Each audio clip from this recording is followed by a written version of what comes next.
साथ संगत जी, प्रेम से कहना धन निरंकार जी। एक नई साखी के साथ स्वागत है आप सभी का आपके ही अपने चैनल पर। आज की साखी का विषय है रोम रोम की तृप्ति।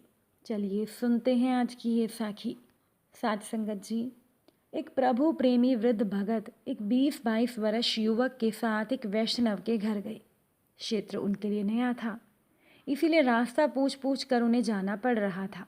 परंतु उस क्षेत्र में जिस किसी से भी वो रास्ता पूछने का प्रयास करते, वो उनकी वेशभूषा देखकर पहले से ही बोल पड़ता, बाबा ठाकुर जी के मंदिर जाना है क्या?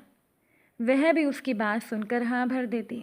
थोड़ी देर में तो वह स्वयं ही उस वैष्णव का घर भूलकर ठाकुर जी का मंदिर पूछने लग गए और पूछते पूछते ठाकुर जी के मंदिर पहुंच गए। वहाँ ठाकुर जी के दर्शन करके निहाल ही हो गए। छोटा सा मंदिर और उसमें छोटे से सुंदर से ठाकुर जी बांसुरी मुख पर लगाए हुए। जो भी भीतर जाए तो उसे लगे जैसे अपने नेत्रों के चितवन से एक ही बार में अपना बना लेंगे। वह वृद्ध उस युवक के साथ वहीं एकांत में बैठ गए। लगभग 30 मिनट के बाद उन्हें वैष्णव का फ़ोन आया। तब ध्यान आया कि उन्हें तो उनके घर जाना था। मंदिर से बाहर आकर उन्होंने फ़ोन अटेंड किया। वो पूछने लगे, कहाँ रह गए बाबा? उन्होंने बताया कि यहाँ मंदिर में है। तो वो बोले कि मंदिर के पीछे वाली गली में ही हमारा घर है, हम आपको लेने वहीं आ जाते हैं। वृद्ध ने कहा, नहीं रहने दीजिए, हम पहुँच जाएंगे। वह दोनों उनके बताए निर्देश की ओर चल दिए और रास्ते में गाते जा रहे थे कि नैन भर देखियो री नंद कुमार। अब उनके घर पहुँचे तो उन्होंने जल पान आदि की व्यवस्था कर रखी थी, परंतु वृद्ध यह कहकर मना करने लगे कि अभी अभी मंदिर में भंडारा पाकर आए हैं, अब कुछ भी पाने की इच्छा नहीं है। तब वह वैष्णव बोले कि जब से यह मंदिर बना है कोई ना कोई भंडारा करता ही रहता है। उन्होंने आधा घंटा साथ बैठकर सत्संग किया और लौट आए। वापसी में वो युवक पूछने लगा कि मंदिर में तो कोई भंडारा नहीं चल रहा था, फिर आपने उनसे झूठ क्यों बोला कि हम भंडारा पाकर आए हैं? वृद्ध उस बालक की ओर देखकर मुस्कुराए और उससे पूछा कि जब हम मंदिर से निकले थे तो बताओ क्या गा रहे थे? युवक बोला, नैन भर देखियो रे नंद कुमार।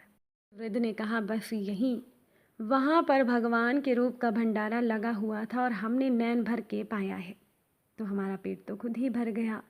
साथ संगत जी, जब आप मुख के द्वारा कोई लौकिक वस्तु पाते हैं तो केवल आपके पेट की तृप्ति होती है, परंतु जब आप अपनी नेत्रों के द्वारा किसी अलौकिक रूप का पान करते हैं तो आपके रोम रोम की तृप्ति हो जाती है।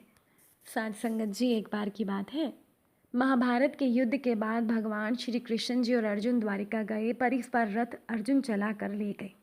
द्वारिका पहुंचकर अर्जुन बहुत थक गए, इसीलिए वो विश्राम करने के लिए अतिथि भवन में चले गए। शाम के समय रुक्मणी जी ने कृष्ण को भोजन परोसा तो भगवान कृष्ण बोले, घर में अतिथि आए हुए हैं, हम उनके बिना भोजन कैसे कर लें? रुक्मणी जी ने कहा, भगवान आप आरंभ कीजिए, मैं अर्जुन को बुला कर लाती हूँ। जैसे ही रुक्मणी जी वहाँ पहुँची तो उन्होंने देखा कि अर्जुन सोए हुए हैं और उनके रोम रोम से कृष्ण नाम की ध्वनि प्रस्फुटित हो रही है। तो ये जगाना तो वो भूल ही गई और वो मंद मंद स्वर में ताली बजाने लगी। इधर नारद जी ने कृष्ण से कहा, भगवान भोग ठंडा हो रहा है। भगवान कृष्ण बोले कि अतिथि के बिना हम भोजन नहीं करेंगे। नारद जी बोले, प्रभु मैं उन्हें बुला कर लाता हूँ। नारद जी ने जब वहाँ का नज़ारा देखा तो वो भी अर्जुन जी को जगाना भूल गए और वीणा बजाना उन्होंने शुरू कर दिया। इधर सत्यभामा जी बोली, प्रभु भोग ठंडा हो रहा है, आप प्रारंभ तो करें। भगवान बोले, हम अतिथि के बिना नहीं भोजन करेंगे। सत्यभामा जी बोली, मैं उन्हें बुलाकर लाती हूँ। वो वहाँ पहुँची तो उन्होंने देखा कि अर्जुन सोए हुए हैं और उनका रोम रोम कृष्ण नाम का कीर्तन कर रहा है। रुक्मणी जी ताली बजा रही हैं, नारद जी वीणा बजा रही हैं। तो वो भी अर्जुन जी को जगाना भूल गई और उन्होंने नाचना शुरू कर दिया। इधर भगवान बोले कि सब बोल के जाते हैं भोग ठंडा हो रहा है, पर हमारी चिंता किसी को नहीं है। चलकर देखता हूँ कि वहाँ ऐसा क्या हो रहा है जो सब हमें ही भूल गए। भगवान ने वहाँ जाकर देखा तो वहाँ तो स्वर लहरी चल रही थी। अर्जुन सोते सोते कीर्तन कर रहे हैं, रुक्मणी जी ताली बजा रही हैं, नारद जी वीणा बजा रहे हैं और सत्यभामा जी नृत्य कर रही हैं। ये देखकर भगवान के नेत्र सजल हो गए और प्रभु ने अर्जुन के चरण दबाना शुरू कर दिया। जैसे ही प्रभु के नेत्रों से प्रेमाश्रु की बूंदें अर्जुन के चरणों पर पड़ी तो अर्जुन छटपटा कर उठे और बोले, प्रभु ये क्या कर रही हैं? भगवान बोले, अर्जुन तुमने मुझे रोम रोम में बसा रखा है, इसीलिए तो तुम मुझे सबसे अधिक प्रिय हो। और भगवान श्री कृष्ण जी ने अर्जुन को गले से लगा लिया। साध संगत जी, एक बार की बात है कि माँ पार्वती ने भगवान शंकर को कहा, देव आज किसी भगत श्रेष्ठ का दर्शन कराने की कृपा करें। भगवान शंकर उसी समय उठ खड़े हुए और बोले, जीवन के वही क्षण सार्थक हैं जो भगवान के भक्तों के सानिध्य में बीते हों। भगवान शंकर पार्वती जी को वृषभ पर बैठाकर चल दिए। माँ पार्वती ने पूछा, हम कहाँ जा रहे हैं? तब भगवान शंकर ने कहा, हस्तिनापुर चलेंगे। जिनके रथ का सारथी बनना श्री कृष्ण ने स्वीकार किया, उन महाभाग अर्जुन के अतिरिक्त श्रेष्ठ भगत पृथ्वी पर और कौन हो सकता है। किंतु हस्तिनापुर में अर्जुन के भवन के द्वार पर पहुंचने पर पता लगा कि वो सो रहे हैं।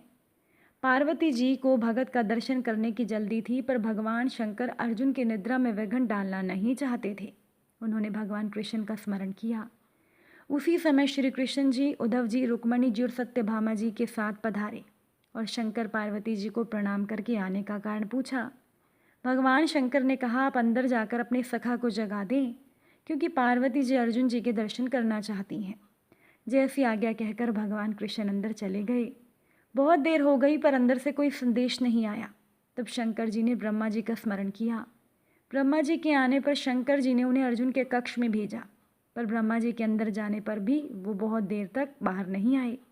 तब शंकर जी ने नारद जी का स्मरण किया। शंकर जी की आज्ञा से नारद जी अंदर गए, किंतु संदेश तो दूर, कक्ष से वीणा की झंकार सुनाई देने लगी। अब पार्वती जी से रहा नहीं गया। वो बोली, यहाँ तो जो आता है वो वहीं का वहीं हो जाता है, न जाने वहाँ क्या हो रहा है। आइए अब हम खुद चलते हैं। भगवान शंकर पार्वती जी के साथ अर्जुन के कक्ष में पहुँचे। उधर श्री कृष्ण जी जब अर्जुन के कक्ष में पहुँचे तो वो सो रहे थे। उनके सिरहाने बैठी सुभद्रा जी उन्हें पंखा झल रही थी। अपने भाई श्री कृष्ण जी को देखकर वो खड़ी हो गई और सत्यभामा जी पंखा झलने लगी। उद्धव जी भी पंखा झलने लगे। रुक्मणी जी तो अर्जुन जी के पांव दबाने लगी। तभी उद्धव जी और सत्यभामा जी हैरानी से एक दूसरे को देखने लगे। श्री कृष्ण जी ने पूछा, क्या बात है? उद्धव जी ने जवाब दिया, धन्य है ये कुंती नंदन, निद्रा में भी इनके रोम रोम से कृष्ण की ध्वनि निकल रही है। तभी रुक्मणी जी बोली, वो तो इनके चरणों से भी निकल रही है। और यही दृश्य देखने के लिए ब्रह्मा जी और नारद जी भी वहीं रुके रह गए। भगवान शंकर और माता पार्वती भी इस अलौकिक दिव्य प्रेम को देखकर प्रेम के अपार संधु में निमग्न हो गए। शंकर जी का डमरू भी डिम डिम निनाद करने लगा और वो नृत्य करने लगे। पार्वती जी स्वर मिलाकर हरि गुणगान करने लगी। इस तरह से सच्चे भगत के अलौकिक दिव्य प्रेम ने भगवान को भी भाव विह्वल कर दिया। साध संगत जी, भगवान भगत के शुद्ध भावों का सम्मान करते हैं। ये भाव है श्रद्धा, भक्ति, अपने इष्ट में दृढ़ विश्वास और उनका चिंतन और मनन। ऐसा करने से भगवान भगत के अधीन हो जाते हैं। नहीं तो माया, वासना, क्रोध और लालच के अधीन मानव हमेशा इच्छाओं और वासनाओं की तृप्ति के लिए झोली फैलाकर बैठा रहता है और उसे मिलता उतना ही है जितने उसके पुण्य शेष रहते हैं। अगर आज की ये साखी आपको अच्छी लगी हो, वीडियो को लाइक शेयर ज़रूर कीजिएगा। आप सभी से फिर मुलाकात होगी नई साखी के साथ। साथ संगत जी प्यार से कहना, धन निरंकार जी।